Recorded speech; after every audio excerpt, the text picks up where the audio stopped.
Begitu cintanya saya di agama Islam, semua agama itu mengajarkan hal yang baik.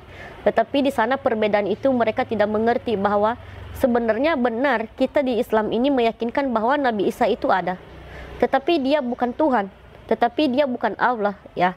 Sebenarnya Allah ya Allah, Allah itu adalah Tuhan. Tetapi di sana kan mereka memberikan bahwa ada Tritunggal.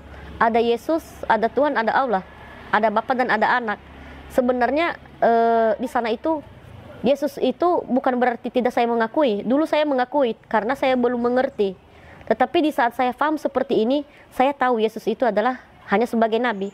Karena di sana dia berkata di Yohanes 16, Yesus, akulah jalan dan kebenaran. Tidak ada yang datang kepada Bapa tanpa melalui aku. Berarti dia adalah jalan kebenaran Allah. Tidak ada yang datang kepada Bapa tanpa melalui dia. Berarti Bapa itu masih ada. Bapa itu sendiri siapa? Berarti Allah. Allah itu adalah Tuhan. Berarti Yesus ini bisa dikatakan bahwa dia hanya perantara. Hanya perantara Allah. Cuman diilhamkan sifat-sifatnya Allah kepada dia agar dia bisa menyampaikan kepada nabi-nabi, bahkan termasuk kita sekarang, seperti apa Allah itu, seperti apa Tuhan itu. Jadi di situ perbedaan. Kalau di sini saya yakinin bahwa ya benar, sebenarnya Nabi Isa itu tidak mati dan tidak disalibkan. Karena yang disalibkan itu adalah orang-orang kafir, orang-orang yang berdosa. Jadi saya bisa membedakan gitu. Jadi saya mau tekankan di sini bahwa Islam sesungguhnya selama ini bukan seperti yang ditakutkan oleh orang di luar sana, bahwa kita kafir, segala macam. Justru kekafiran itu adalah orang yang tidak mengakui kebenaran. Tapi saat ini, detik ini saya mengakui bahwa agama Islam ini adalah jalan yang terbaik, dan itu menurut Al-Quran. Karena kenapa di sini pun kita tidak mengakui Isa? Karena kalau kita tidak mengakui Isa pun dosa. Tuh. Tapi kita di sini mengakui, tetapi dia bukan Tuhan. Sekali lagi saya mau tekankan bahwa dia bukan Tuhan. Tuh. Tadinya Ibu cerita bahwa Ibu beberapa agama, 4 agama ya. Itu bisa diceritakan secara detail. Iya. Terus saya bisa mengatakan seperti ini tadi, bahwa Yesus itu dia hanya perantara Allah, dia bukan Tuhan. Aku ini ada dulu waktu saya masih belum menikah, ada 4 agama yang saya jalani. Yaitu aku lahir dari Katolik. Ya, berarti ibu bapak saya Katolik, keluarga besar saya semua Katolik. Nah, di saat saya menikah, agama bapaknya anak aku yaitu Protestan. Setelah kita hijrah ke Jakarta ini, kami pindah keyakinan lagi jadi karismatik. Dari situ saya memulai bahwa aku rindu sendiri ingin jadi Islam. Udah mulai belajar pakai kerudung, bahkan di dalam gereja pun mungkin banyak yang biasanya kalau setiap saya doa di dalam gereja, saya selalu sujud. Beda dengan yang lain. Disinilah saya baru mengerti bahwa ternyata ini sebenarnya hijrahku, ini sebenarnya agamaku ini yang sesungguhnya. Dan ini adalah jalan yang benar, karena saya hanya selalu berdoa, ya Allah, aku ingin mau ibadah tapi menutup auratku tanpa tahu siapapun. Karena maaf, aku sekali lagi minta maaf, dulu di tempat yang lama, aku kalau ibadah tidak sengaja mengumbar aurat. Ya, tidak sengaja mengumbar aurat, tetapi pakaiannya aku tidak sesuai dengan hati nuraniku dan tidak sesuai dengan dalam kitabku. Karena kitab tidak seperti itu mengajarkannya, tapi kenapa dibebaskan seperti itu? Gitu loh. Akhirnya saya mau masuk pun kan nggak bisa. Akhirnya saya bilang, ya Allah, jangan sampai saya tersesat. Di mana jalanmu ya Allah? Di mana jalanmu? Di manakah jalanmu? Akhirnya ya terjadilah seperti yang tadi. Allah menuntut saya sendiri, nih, tanpa siapapun. Makanya saya bilang, kalau saya mencintai manusia ada alasan, mencintai Allah tidak ada alasan. Dan ini saksi hidupnya aku. Begitu banyak kejadian-kejadian yang saya alami di dalam kehidupanku, kesendirianku seperti ini. Jadi hari-hariku sekarang adalah ngaji, setelah itu pulang ya usaha, ngaji ya usaha. Bahkan mungkin orang berpikir selama ini aku punya dukun lah atau apa, tapi enggak. Aku hanya selalu bilang, kalau orang mengatakan aku, saya bilang Allahu Akbar, Allah Maha Besar. Enggak ada yang mustahil bagi Allah. Dan saya tidak takut itu. Banyak hal tentang ya Nabi Isa, tadi sudah saya jelaskan, Nabi Isa itu juga kita mengakuinya.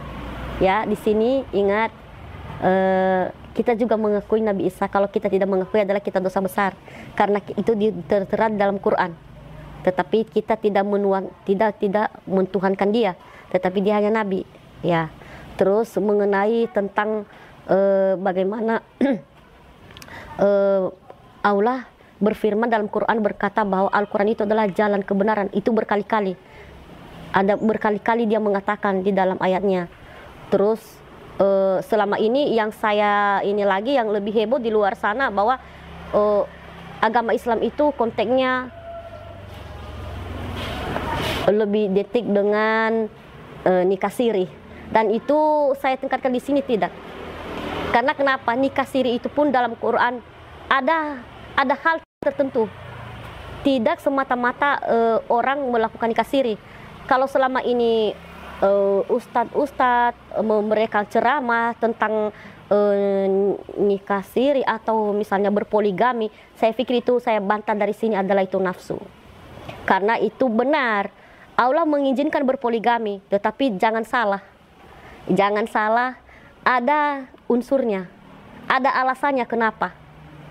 Tuh, ada beberapa poin di sana, kenapa diizinkan. Dan jangan lupa juga, istri berhak juga menceraikan suaminya.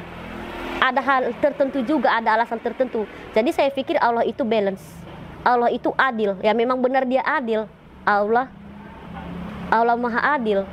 Dia tidak timpah tindih tuh. Dan yang masih banyak tentang cerita Allah yang menarik. Pokoknya banyak yang membuat yang belum orang mengenal di luar sana. Tadi salah satu poligami seperti apa kan, terus Nabi Isa, terus Al-Quran jalan apa yang ini, terus satu lagi, ada lagi yang lebih menarik nih ya, ini yang membuat aneh tapi sering diungkapkan bahwa kalau kita nikah sama orang Islam, baik pun orang Islam maupun non Muslim, selama ini mereka nggak ada yang tahu, ini rahasia nih ya. Tapi saya buka bahwa kalau kita nikah sama seorang Muslim itu bukan berarti bahwa dia jadi imam, dia menanggung dosa kita. Selama ini ustadz-ustadz banyak berceramah di luar sana. Saya tidak tahu, maaf, mereka mengenal Al-Quran atau tidak, saya nggak tahu. Tetapi ini saya berkata dengan atas firman, dengan Al-Quran, karena Al-Quran itu saya yakin bahwa itu firman Allah dan perkataan Allah sendiri. Di sana dia berbicara bahwa di sana itu kita menanggung dosa masing-masing. Tuh, sekali lagi saya tekankan, mungkin banyak tidak mengenal bahwa selama ini kan banyak yang ceramah. Imam itu adalah penanggung semuanya, bahkan dosamu pun ditanggung. Tidak, saya tekankan di sini. Itu yang membuat saya menarik. Ini dan itu ada hadisnya. Jadi ternyata dosa itu kita menanggung sendiri-sendiri. Tuh, dosa-dosanya suami, dosa-dosanya istri. Jadi tidak ada yang ibaratnya, oh imam menanggung dosaku. Itu jangan salah kaprah. Makanya saya mau bilang, sekalipun kita lahirnya dari tengah-tengah Islam, ayo, kalau kita tidak mengenal Al-Quran, kita bakal sesat dalam kehidupan ini. Banyak sekarang karena banyak ustadz-ustadz yang hanya mendengar, tetapi mereka tidak tahu apa isi Al-Quran itu. Kalau hanya untuk mendengar, itu hanya sebatas cerita. Tetapi kalau kita udah melihat, berarti kita adalah pelakunya. Kalau dulu di agama sebelah, ya mereka berkata bahwa di saat Tuhan dan Allah itu udah menjadi Yesus, dia disalibkan terus dibangkitkan, disitulah semua dosa kita udah ditanggung. Ya, tapi menurutku kalau dia udah tanggung dosa kita, berarti kita manusia ini kita suka-suka berbuat dosa. Tapi kenapa firman-Nya diturunkan bahwa jangan melanggar ini, perintah Allah ini ada ini, jangan ini, jangan membunuh, jangan berzina, jangan ini, hormati ayah dan ibumu. Ya, kenapa diturunkan ayat itu kalau memang benar-benar dia udah menanggung dosa kita? Tapi faktanya kita akan bicara di dalam Quran atau di dalam kitab apapun, itu tidak.